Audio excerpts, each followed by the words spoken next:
Hai, perkenalkan nama saya John Melsia.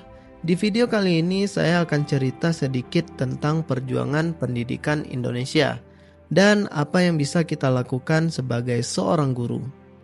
Di dunia pendidikan Indonesia, terdapat sosok besar yang layak dihormati, Raden Mas Suardi Surjaningrat, atau yang lebih kita kenal dengan Ki Hajar Dewantara. Gelar Bapak Pendidikan Indonesia tidak sembarang diberikan. Itu adalah penghormatan untuk seorang pendidik sederhana yang rela melepas jubah kebangsawanannya demi bersatu dengan rakyat. Namun, di balik filosofi pendidikannya, Suardi bukanlah sosok yang lahir dengan kemudahan. Sebagai seorang bangsawan muda, dia mendapatkan hak istimewa bahkan beasiswa untuk menjadi dokter. Sayangnya, nasib berkata lain. Tubuhnya yang rentan sakit mengubah takdirnya.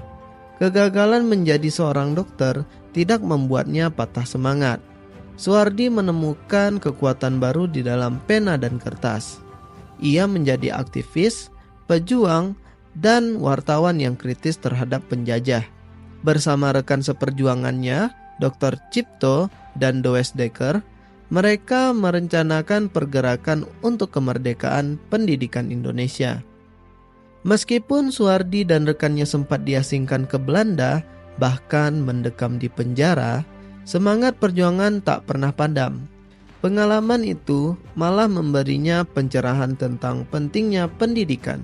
Begitu bebas, Suardi langsung mendirikan Taman Siswa, sebuah sekolah sebagai senjata terhebat untuk memperkuat rakyat.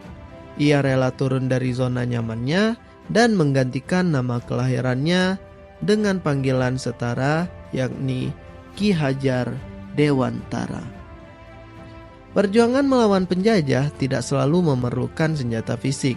Ki Hajar Dewantara membuktikan bahwa tulisan tajam dan pendidikan adalah senjata yang tak kalah dahsyat. Mimpinya melampaui zamannya, tidak hanya mengenai kemerdekaan politik, tetapi juga kemerdekaan dari kebodohan. Namun, di era ini, pendidikan Indonesia menghadapi berbagai masalah yang kompleks.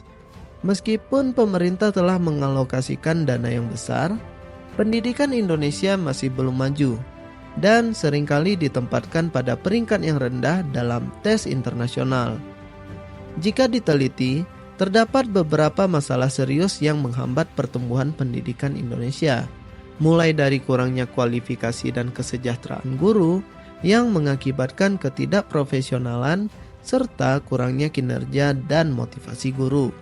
Tidak hanya itu, masalah korupsi yang merajalela di beberapa sektor pendidikan juga ikut merugikan perkembangan sistem pendidikan. Dana yang seharusnya digunakan untuk meningkatkan kualitas pendidikan terkadang terbengkalai atau bahkan disalahgunakan.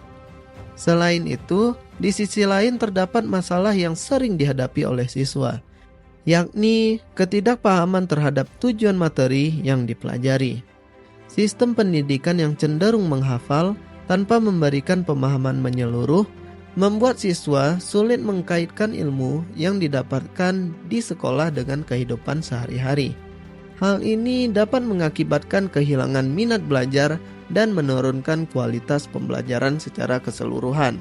Sebagai guru maupun calon guru, sekaranglah saatnya bagi kita untuk memperbaiki takdir pendidikan Indonesia.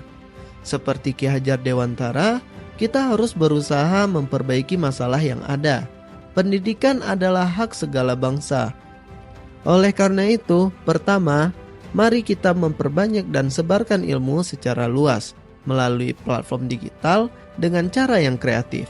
Selain bermanfaat, beberapa platform digital memberikan insentif bagi penggunanya, sehingga guru terus berkembang dan setidaknya mendapatkan kesejahteraan dari diri sendiri.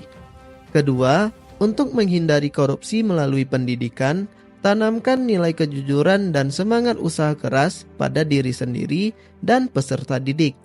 Sosialisasikan bahwa kejujuran dan usaha keras selalu lebih baik daripada melakukan kecurangan. Dengan demikian, diharapkan kita dan generasi penerus bangsa dapat membuat pilihan bijak agar korupsi tidak terjadi di masa yang akan datang. Ketidakpahaman terhadap tujuan materi yang dipelajari dapat diatasi dengan usaha tambahan. Sederhanakan materi pembelajaran dan gunakan contoh nyata yang bahkan pernah dialami oleh peserta didik. Dengan ini, diharapkan peserta didik dapat lebih memahami tujuan dari materi pembelajaran yang diberikan. Melalui upaya bersama, kita dapat membawa pendidikan Indonesia menuju masa depan yang lebih baik.